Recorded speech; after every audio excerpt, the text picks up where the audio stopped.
We suck again! That's right, the Saints suck again. The Saints look terrible. Those first 2 weeks were probably the biggest flukes in mankind history. 91 points in the first 2 games to whatever has been happening the last 3 weeks. Those first 2 games were an absolute fluke. In the past few weeks, I've been trying to tell you guys that they tricked us, that it was a fluke, but none of you wanted to listen. You guys called me a fake fan, a bandwagon, a fair weather fan. Look at us now. We are 2-3. Hell, not even I tried to tell you, even Michael Thomas tried to tell you guys. And you guys did not want to listen. He called Dennis Allen a loser of a head coach, which is true. Said the medical staff sucks, which is true. Half the team is injured. Said Derek Carr threw him a hospital ball and that he basically wasn't an accurate quarterback, which is true. And called a reporter, Jeff Duncan, a word I probably shouldn't say, which is actually true. And a lot of you like to call Michael Thomas a team cancer, but let me just say, since releasing Team Cancer, Michael Thomas, hiring a new offensive coordinator to make Derek Carr look good, revamp everything, make everything super fresh and natural, the Saints are now 2-3. And through 5 weeks last season, they were 3-2. So much for the Michael Thomas team cancer, so much for the Saints being better without him, so much for the Saints being Super Bowl contenders. A lot of you didn't like my negativity about the team throughout the whole offseason, and here we are. The Saints have now lost 3 straight games after going 2-0. They lost a close one to the Eagles, then the Falcons, and now the Kansas City Chiefs on Monday Night Football on national television. And yes, technically, when you look at the score, what was it, 26-13, it looks like a close game, but if you actually watched it, it was not that close. And the Saints set themselves up for failure from the beginning. Why don't we play the ad and then we'll get into it. I'm excited to be partnering up with Game Time. Game Time is the best place to get tickets, especially last minute. And with the NFL season officially here, make sure you guys check them out. Download the Game Time app and you'll see how easy it is and how cheap their tickets are. And their Game Time picks makes it easy to find cheap tickets. If you find a lower price on another website for that specific seat, they'll cover 110% of the difference. They also have photos of each seat, so that way you know what the view is going to look like from where you're sitting. Just download the Game Time app and use my promo code TRUEFAN for $20 off your first purchase. Terms apply. What time is it? It's game time. And if you want to help support me and the channel in any other ways, you can just click my link tree down in the description. There's lots of options for you there as well. Alright, thanks for tuning in. Let's get back to the video. Starting off, the Saints actually won the coin toss and elected to receive the ball first. Typically when teams do this, that means they have a good game plan. They have a good first 15 scripted plays that they like to run, and they want to get on the scoreboard early so that they can play with a lead. And the start of that drive actually wasn't bad. They were able to get downfield there, running the ball somewhat effectively. What they were doing was working. They even got past midfield. They were somewhat in field goal range at the Chiefs' 39-yard line. Even Alvin Kamara on this 3rd down and 1 run. He did a lot to make sure the Saints got a first down on this play. Cut back, even got a somewhat of a block from Derek Carr. Things were going well actually for the Saints on this opening drive. They were moving the ball somewhat effectively.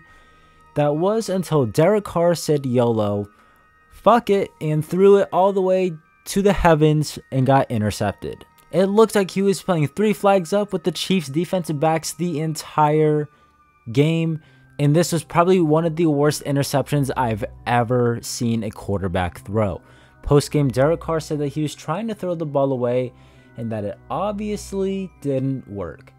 That's what makes it worse. How are you a quarterback in year 11 under some pressure, and instead of just throwing it out of bounds and throwing it away like within the few yards, you have to chuck it 60 yards downfield to the heavens and not even reach out of bounds? It feels like whenever he throws a bad ball, it's, oh, I was trying to throw it to the ground, I was throwing it out of bounds, I was trying to throw it away.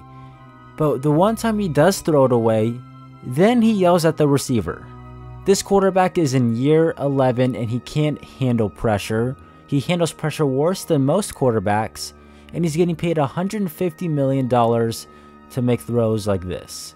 And then after Derek Carr threw that interception, the Chiefs marched downfield with ease and scored an easy touchdown.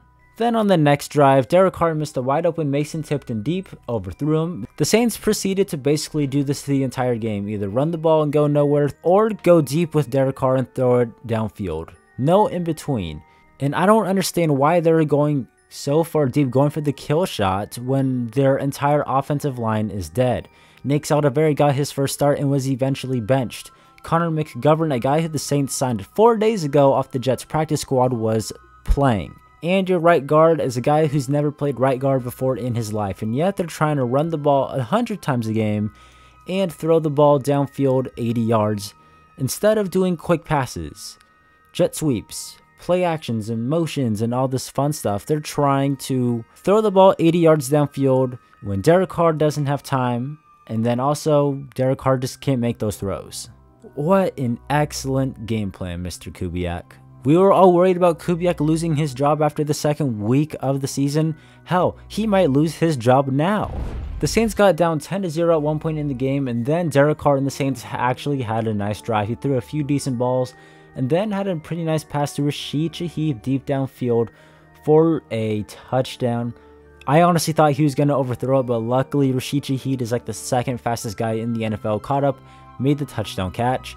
And fun fact, Rashid Shaheed now has 9 receiving touchdowns of 40 or more yards, putting him third all-time of all Saints players who have touchdowns of 40 or more yards, right behind Devery Henderson and Joe Horn.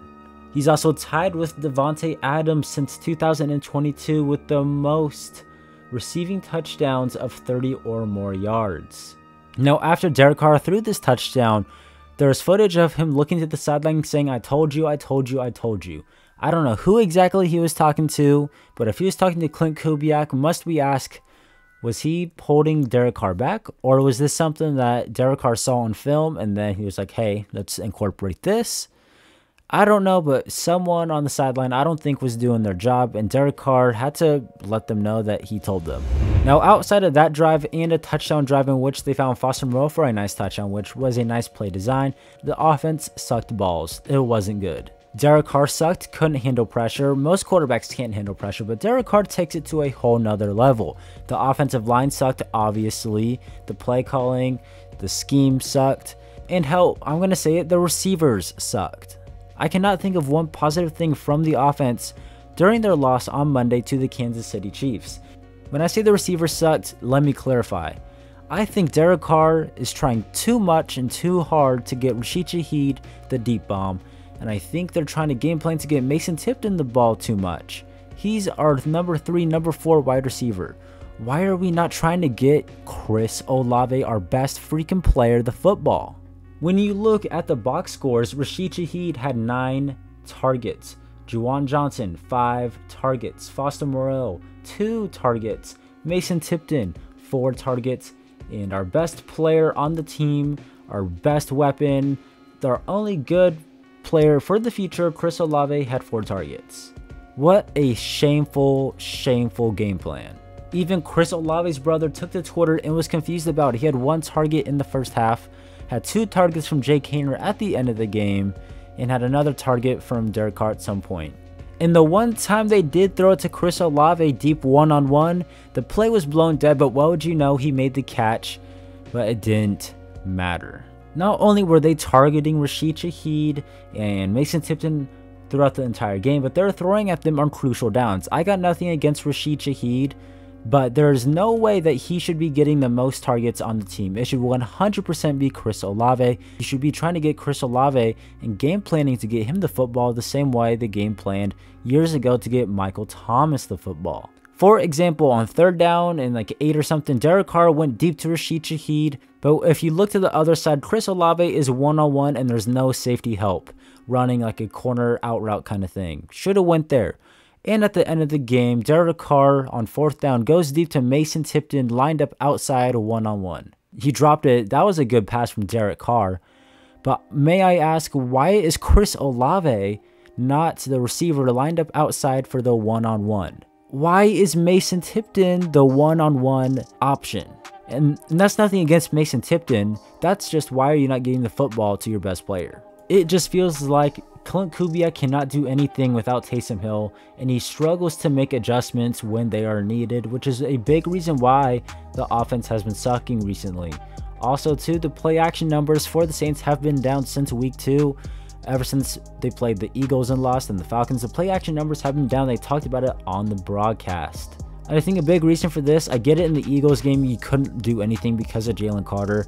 I don't know why the play action numbers were so down last week, and only 4 play action attempts today for the Saints. I think a big reason, obviously, is because the offensive line sucks, but that's still a very, very low number. And obviously, you need the running game for the play action to be more effective. But at some point, Clint Kubiak has to stop trying to run the ball a bazillion times a game and start throwing the freaking football and game planning to get Chris Olave the football. Hell, even stupid Kurt Benkert, who called Brock Purdy the next Drew Brees, this guy has the dumbest brain on earth, but even he knows that when you're down 2 scores with 10 minutes left in the game, you should not be running the football. And one final thing about discipline and the coaching, we had a terrible penalty from Chris Olave today, which negated a first down. And last week, we had the same exact penalty from Rashid Shaheed, which negated a huge Chris Olave play. Why are they not disciplined by the coaches enough to not be moving when the play is about to start in their motion? Last thing about the offense, and then we'll talk about the defense. Little update about Derek Carr, who suffered an injury at the end of the game, and then Jake Haener went in. Don't know why Spencer Rattler is not the backup quarterback and why he's the 3rd emergency QB, but it is what it is. Derek Carr has an oblique left injury, a left oblique injury. Said it wasn't even a hit that hurt him, it was a throw that hurt him. That was the part that messed him up. He said he's not feeling very good, and I guess we'll see if he plays Sunday. It's a short week for the Saints. They played Monday. It's a much shorter week. That one day is a big difference. But I would like to mention, and this is no negative thing on Derek Carr, Jake Haener goes in the game, and we can already see a difference of what a quarterback who can be mobile and scramble can do. Jake Haener was able to roll out and actually do stuff with his legs and not be a statue in the pocket. That being said, I hope Derek Carr is better. Hopefully it's not serious, because we obviously don't want injuries on the team. Like, we don't want that. Now, this is a good time to switch over to the defense. And just like the offense, the defense was also pretty ass. The Kansas City Chiefs had 0 wide receivers, and that meant that they had 0 problems moving the ball on the Saints. The Chiefs also signed Kareem Hunt like a week ago, and he also had no problem cooking the Saints. The dude hasn't played football in like 2 years. That didn't matter to the Saints. He ended up putting 102 rushing yards on the Saints and hurdled someone. Juju Smith-Schuster in the year 2024 torched the Saints defense, had a total of 130 yards. Juju Smith-Schuster in the year 2024 cooked the Saints defense. Defensive mastermind head coach Dennis Allen, man, you gotta give it a round of applause to him. They couldn't stop Kelsey, Juju, Kareem Hunt, Patrick Mahomes. They couldn't do anything right on defense. I mean, this kind of sums up the Saints defense on the day. 2nd and 34. Surely the Saints got a stop here, right? They didn't. 3rd down and 22 or 32, whatever it is. Travis Kelsey pitches it to Samaje Perine, who gets near the 1st down, and then they get the 1st down, and then they kick a field goal at the end of the drive. The Saints could not get a stop on 2nd down and 34. I mean, at one point, this Chiefs were basically like prey, playing with their food before they kill it. They were playing backyard football. Mahomes spinning out of tackles, trying to make the dopest passes you've ever seen. Kelsey obviously playing backyard football with the pitch to Samaje Perine. And Patrick Mahomes pulling off this crazy shit, diving for the 1st down. This shit is ridiculous. The pass rush for the Saints was non-existent even when they blitzed. You can hear one of the commentators before halftime say that the Saints are sending a man on a blitz, and Patrick Mahomes proceeds to stand back there with like 5 seconds to throw the football, and then they made a play. The pass rush is non-existent. Dennis Allen cannot scheme up to create pressure to save his life. Now, the Saints ended up getting 2 sacks. Brian Brzee got one, which is cool. We love the Brian Brzee sacks. Also, Chase Young got a sack. But may I say, Chase Young is really bad. Chase Young is brand name Marcus Davenport, which is what I said when the Saints first signed him, and a lot of you gave me crap for that. But here we are. He only has 1.5 sacks on the season. And the sack he got today wasn't even impressive. Mahomes was in the pocket for like 10 seconds. I would hope someone got a sack. And coming into this game, Patrick Mahomes hadn't thrown for over 315 yards since October 22nd of last year. Almost a full year since Mahomes threw for over 300 yards. He threw for 331 yards tonight. Bravo, Dennis Allen, bravo. That being said, why don't we say some positives about the game? Marshon Lattimore clamps shit. I haven't heard his name in 3 weeks. He is doing his job. Marshon Lattimore, I can't believe any of you wanted to trade him. Alontae Taylor is one of the best players on this team. He looks really good. Big hits, better tackling, better coverage, accepted the role in the slot. Almost had a huge forced fumble, but the Chiefs recovered. But Alontae Taylor is one of the best players on this team, no doubt about it. Paulson Adebo, not a positive, got burnt multiple times, had a PI, doesn't look good. But I will say he helped get Colin Saunders his first interception against his former team. And look at Bink Saunders run, dude. This dude, super fast, ended up getting like 15 miles per hour on this run. That is a lot of speed for a big boy. And according to Next Gen Stats, at 324 pounds, Colin Saunders reached a top speed of 15.79 miles per hour on his interception return, which is the third fastest speed by a ball carrier who weighs over 320 pounds since 2016. And that's it. Marshon Lattimore and Alontae Taylor are my only positives from this game. Like, that's it. This game was completely awful. So awful, even the special team sucked. Jamal Williams needs to get cut. This dude is terrible. Why is he on the kickoff return? Can't decide if he's going to take a knee or not. Runs and loses the Saints 9 yards on a drive before halftime. Very, very great awareness from him. Groupie missed a PAT. Everything sucks. And all of it comes back to coaching, which Dennis Allen, we've been saying he's a bad head coach, and this team reflects his coaching. He said post-game that they got outplayed and outcoached. Obviously, get outcoached almost every single week. And here's a fun fact that coaching matters. The Denver Broncos, who definitely have a less talented roster than the Saints, are 3-2, while the Saints are 2-3. The Saints we've been seeing the past few weeks is the team I expected coming into the season. You all gave me crap for being negative, giving the team crap for saying that they're going to go 8-9. But everything I've said, everything how even Michael Thomas has said has been right. Some of you just don't want to hear it. And I don't want the Saints to be bad. I want my team to win. I want to root for Derek Carr and Dennis Allen. But the evidence is right there. The proof is in the pudding that the Saints aren't good, especially with this head coach and quarterback duo. And for even more proof, Dennis Allen is 2-3 after week 5. That is tied for his second best record of his coaching career to this point in this season. And the Saints under head coach Dennis Allen are 2-8 against opponents who took the field with a winning record.